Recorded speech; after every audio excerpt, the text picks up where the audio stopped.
She had $17 in her purse, a sick daughter on a hospital bed, and a stranger on his knees. And before the week was over, she would learn that the stranger was the most dangerous man in the city. Rachel Monroe had not slept in 31 hours. She knew the exact number because she had been counting, the way desperate people count things when counting is the only thing left that feels like control. 31 hours since Amara's fever broke past 104. 31 hours since she carried her 12-year-old through the doors of St. Vincent's Medical Center. 31 hours since a doctor used words like possible myocarditis and cardiac arrhythmia and then handed her a bill for $47,000, like those two things were supposed to exist in the same sentence. She was sitting in a plastic chair the color of old mustard, staring at a vending machine when the man sat beside her. She did not look up. She assumed he was another drowning person. The ER at midnight collected them, people with nowhere else to take their worst moments. Then he spoke. "Excuse me."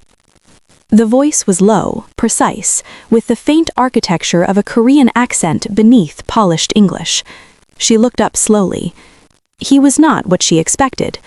Tall, even sitting, dark suit, the kind worn by people who did not need to advertise.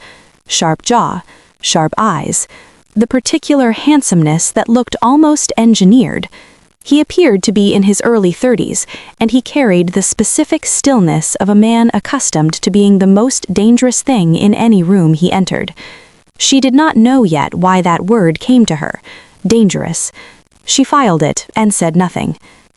"I need to ask you something," he said, "and I need you to hear me out before you say no." Rachel blinked. "I don't have money to give you." Something moved in his face. Not offense. "I don't want your money. I want to give you some. Make that make sense." He looked at her with the particular focus of a man running calculations he would not show. "My name is Kim J. Won. My grandfather is on the 4th floor of this hospital. He had a stroke 4 days ago. He is stable, but the doctors do not know how much time he has left." He paused. "Before he lost consciousness, he told my father his dying wish was to meet my fiancée." Rachel waited. "I don't have a fiancé," Jaewon said. "My family believes I have been engaged for 6 months. They are wrong. Tonight, my father called and said my grandfather is asking for her, by name, tonight." "And you came to the ER to find a fake one," Rachel said. "I have been in this building for 2 hours," he said quietly. "I walked every floor. Then I saw you." He did not apologize for the directness of it. "You look like someone who needs something. I am someone who needs something. Perhaps we can solve each other." "What does she need?" he added, before she could speak. His eyes moved briefly toward the ward doors. "Your daughter." The word landed in a place that hurt. Rachel looked at him for a long time. She was not naive. She was a black woman who had been let down by enough systems and enough men to know that things that looked like solutions were usually the opening chapter of a different problem. But $47,000. But Amara, 2 floors up, small and frightened in the particular way of 12-year-olds who have realized their mothers are frightened too. "I need proof," she said, "that the money is real."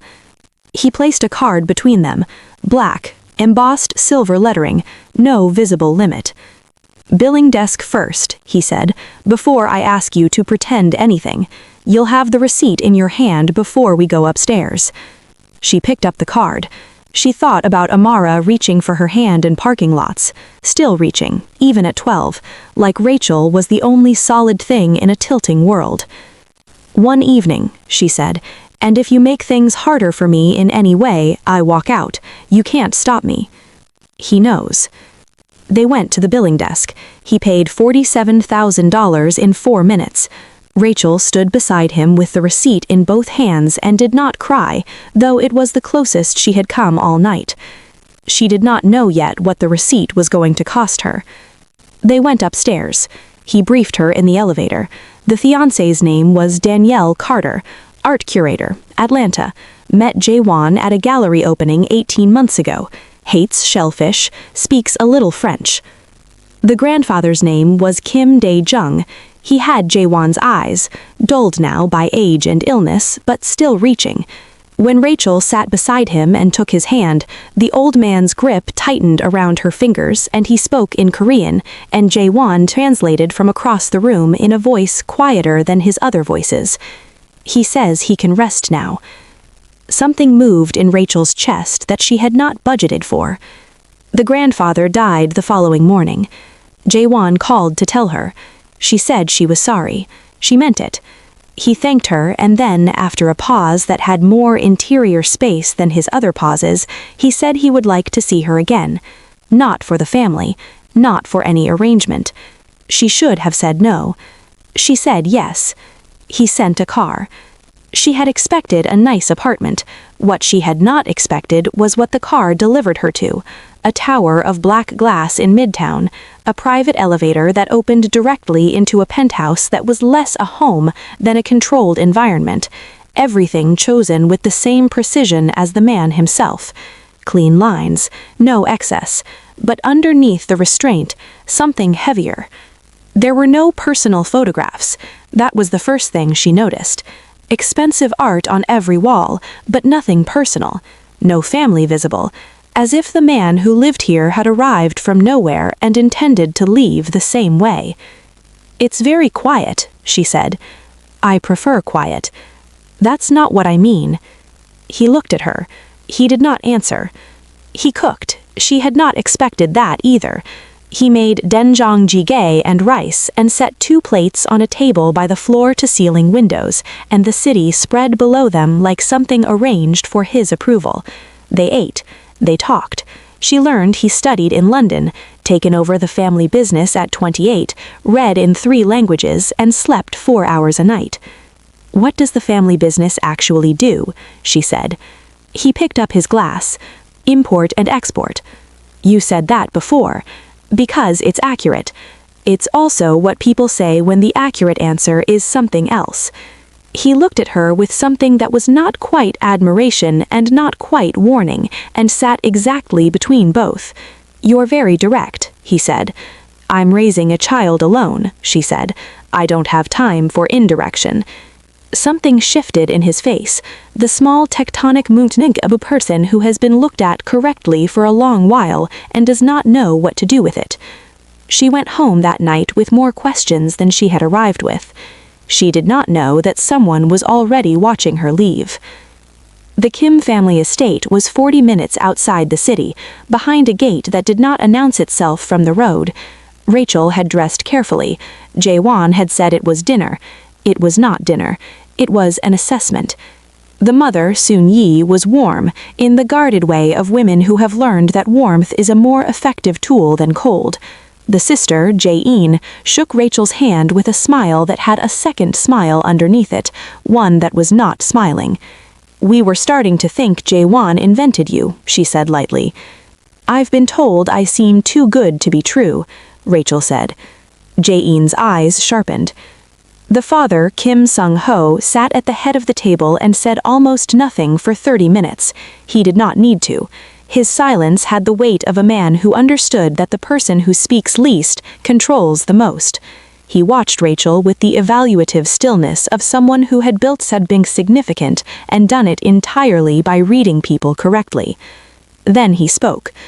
"Tell me how you met," he said. Not to Jaewon, to Rachel. She did not look at Jaewon. "The Hauser and Wirtz opening, October. He was only back in the city for a week. I almost didn't go that night. A beat. I'm glad I did."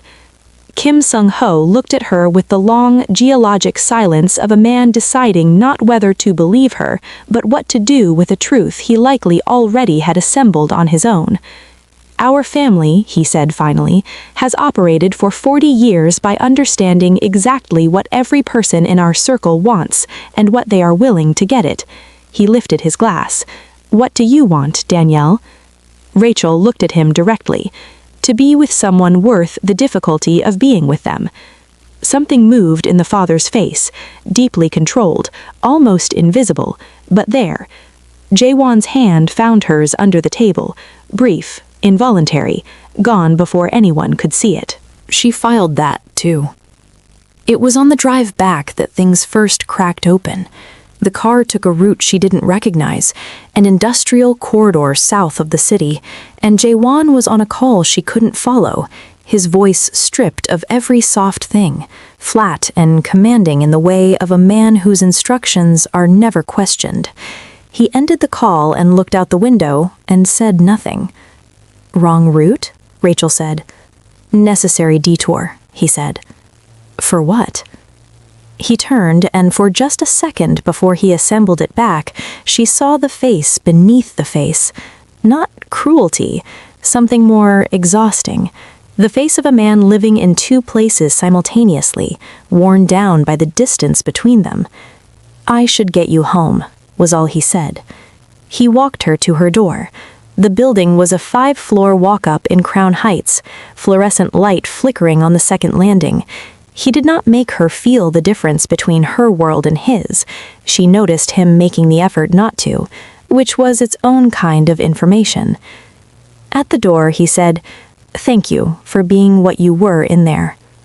"I wasn't being anything. I was being myself." "I know, that's what I mean."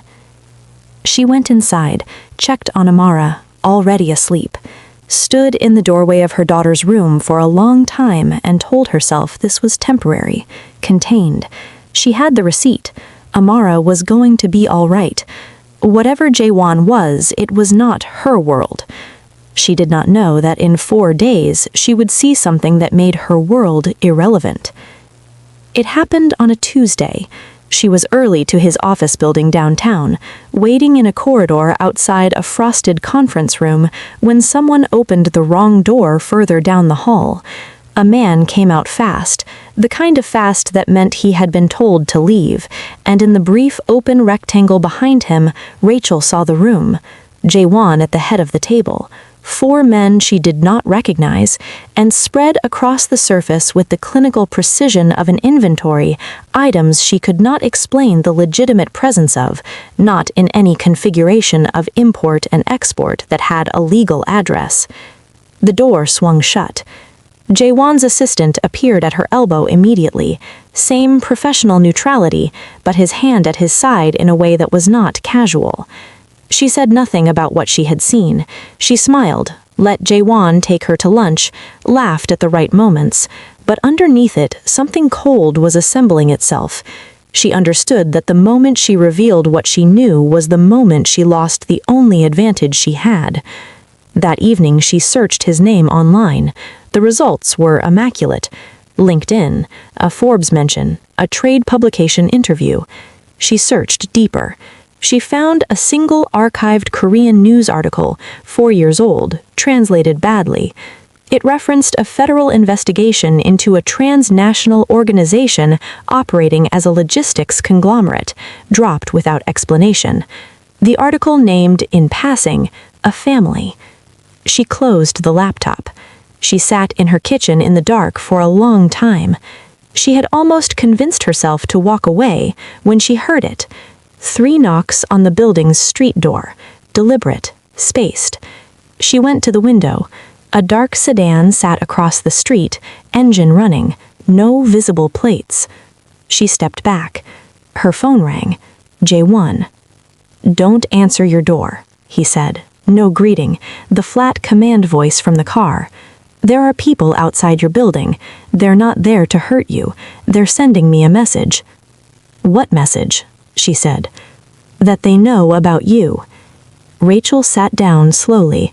"My daughter is in this building." "I know." Something fractured briefly in his voice, just slightly. "Nothing will happen to her.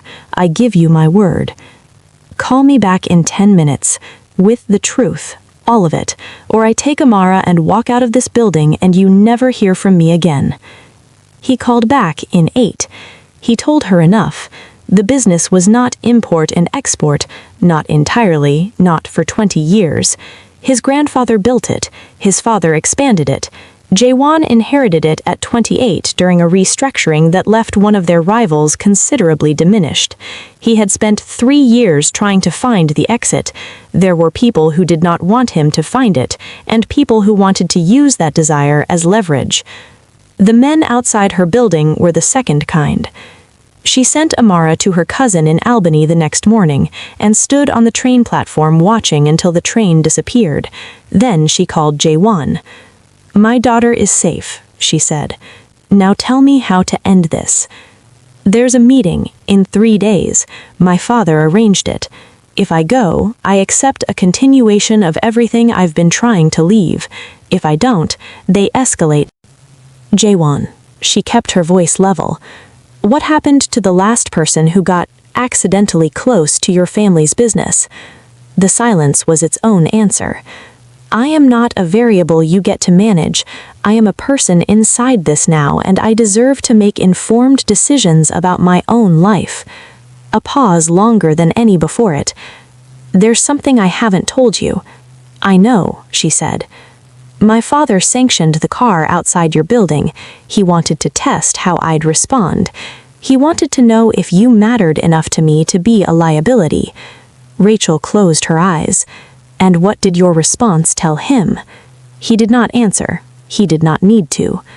On the morning before the meeting, Jae-yoon found her in a coffee shop 2 blocks from her apartment, sliding into the seat across from her like she had always known she'd be there, which meant Rachel had been followed. She decided not to spend energy being surprised. "I've known since the hospital," Jae-yoon said. "Rachel Monroe, home health aide, 1 daughter." She wrapped both hands around her cup. "I said nothing to my father, but you need to leave, before the meeting, before he formalizes what he's already decided." She held Rachel's gaze. "Irrelevant people are safe. Relevant people in my family's orbit do not have good outcomes." "Does your brother know what your father is planning?" Jae-yoon's hands tightened around her cup. "He thinks he does," she said. Rachel felt something cold move through her. She called Jaewon from the street. No answer. She went to the penthouse. The elevator opened and the apartment was wrong. Not visibly, nothing overturned, but emptied in the particular way of a stage between performances. His phone sat on the kitchen counter, his coat on the chair by the door, but he was not there. She understood, standing in that apartment, the full shape of what she had walked into on a night in an ER waiting room with $17 and nowhere left to turn. She had thought the lines of the arrangement were clear. She had thought she was always standing outside them. She had not been outside them, not for a long time. The elevator opened. Kim Sung-ho stepped out, without the stillness of family settings, without the performance. He looked at Rachel with the direct, unornamented expression of a man in a room with no audience. "Miss Monroe, I expected you earlier," he said. "Where is he?" she said. "Attending to something that needed attending to. He will be all right." A pause. "I am not a man who harms my own children. Just everyone else," she said. He almost smiled. Then, quietly, "You are not what I would have chosen for him, but you are the first person in 3 years who has made my son recognizable to me. He was becoming someone the business made. You gave him back something. I don't know what to do with that." Something in Rachel recognized the weight of it, the unwanted, inconvenient understanding of a woman who had spent her life learning that people are almost always more complicated than the worst thing they've done. It did not make it better, it only made it true. "Tell me where he is," she said. He gave her an address.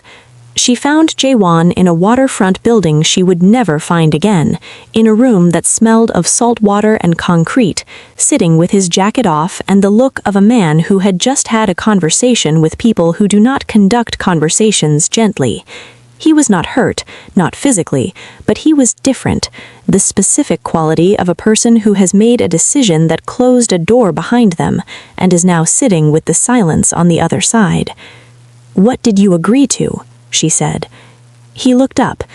"The only thing that kept you safe." She crossed the room and sat across from him, closer than they had ever been without performance or pretense, just two people in a concrete room at the end of something. "There was never going to be an exit," she said. "I believed there was, for 3 years. And now?" He looked at his hands. "You do not build something like this and walk away. It walks with you." "Then what happens to me?" she asked, not fearfully. She was past fear. "You go home, bring Amara back, live your life." He met her eyes. "No one will touch you. I've made that permanent. Whatever the cost, I have paid it." "And you?" she asked. The silence told her before he did. "I stay, where I have always been." She stood, picked up her bag, looked at him one last time, at the precision and weight of him, at the man she had seen cooking jjigae in a too expensive kitchen and walking her to a Crown Heights walk-up without making her feel the distance. She walked out. "Rachel," he said. She stopped, did not turn around. "My grandfather knew," Jaewon said.